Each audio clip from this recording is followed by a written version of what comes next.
for 750 million facilities from the World Bank, which means we are going to achieve this our target. So within the next 2 months, we will commission 35 megawatts of solar projects developed to power the following educational institutions: University of Abuja, Nigerian Defense Academy, Federal University of Agriculture, Abeokuta. We believe our teaching hospitals, our federal universities can be taken off the grid because of the criticality of the activities to national development. University of Maiduguri and its teaching hospital, Federal University Gashua, and Michael Okpara University of Agriculture, Abia State. And the statistics are there. 572 mini and micro grid projects, over 30,646 kilowatts, which is over 3,000 kilowatts. And the pictures of those mini grids and micro grids are also there for the universities and the teaching hospitals. And this will bring stability to power generation and distribution in those institutions.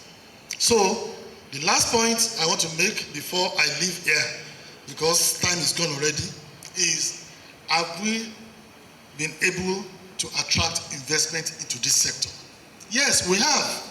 Before now, nobody was ready to touch this sector with a long pole because the tariff policy was not inspiring, the debt overhang was too much, nobody wants to bring capital. Even bankers don't want to lend anybody money. But now, that is a thing of the past. And the Federal Ministry of Power, we have launched the Nigeria Power Sector Investment Opportunities and Guidelines 2.0 that highlight some of the opportunities in the sector. We have also attracted $500 million initiative from NSIA, that's Nigeria Sovereign Investment Trust Fund, Sovereign Investment Authority, and the World Bank, $750 million. In conclusion, this is power. We are beginning to see some progress from the outcome of the reform process and the key achievement of the administration in the last 1 year. We have laid a solid foundation from legislation to policy to liquidity to infrastructure to generation to transmission, distribution. Yes, the question is, has power improved? Yes, it is no longer where we were in February, and I'm happy. It might be baby step today, it will soon become giant steps. The journey of 1,000 miles starts the step in the right direction. We are facing the right direction. However, we will not relent until we have a resilient and efficient electricity sector that meets the needs of all Nigerians. But we have an expectation of you. To the public sector players, we request your unwavering patriotism and nationalism as you conduct your activities in the sector. To the private sector players, okay, I have 20 seconds more. To the private sector players, we invite you to join us in building a brighter energy future for Nigeria. Believe in us, believe in this administration. To the civil society and consumer groups, let us make our criticism constructive. Your advocacy and constructive criticism are crucial in holding us accountable and ensuring transparency. We are here to serve you. We'll take your advice innocently and we'll work on it. To the development partners, to our technical support is invaluable at this transformative phase of the sector. And to Nigerian people, we implore your continued patience, your understanding, your cooperation as we implement these reforms. The road may seem gloomy at the moment and rough right now, but I assure you that there is light at the end of the tunnel where we can all shout, "Up NEPA!" once again. The state of the discourse, I share the same view with you.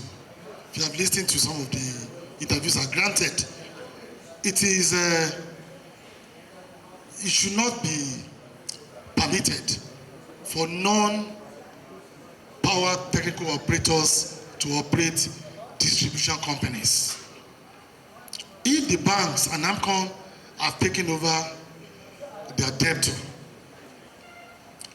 it should only be temporary.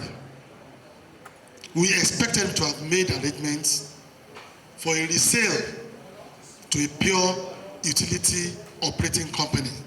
But that has dragged for so long, and we have given them a deadline within which this must be transferred to true technical operators in the power sector. And I can assure you that we're going to monitor this, we're going to track it, we're going to ensure that these discos are resold to pure technical operating companies.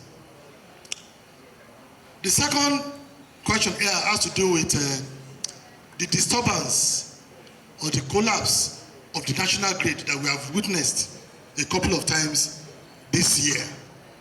You can see that in the last 2 months now, we've not seen anything like that, because we are also on top of it, and we are trying our best to ensure that we minimize the occurrence of this grid collapse.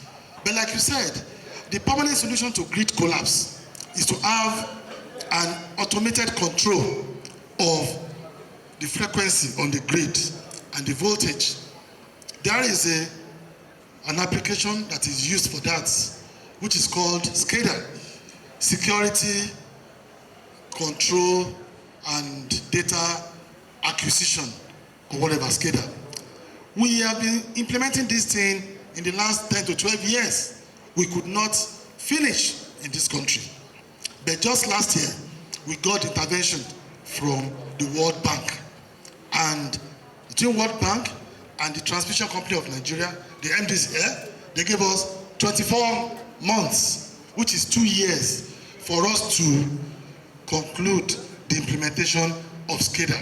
And I believe that once World Bank is involved, they're going to achieve that. What they use now is a locally developed IoT, which is Internet of Things, whereby you are only able to see a portion of the generation and transmission locations, while others are not on the network. But with SCADA, 100% of locations are going to be on the network.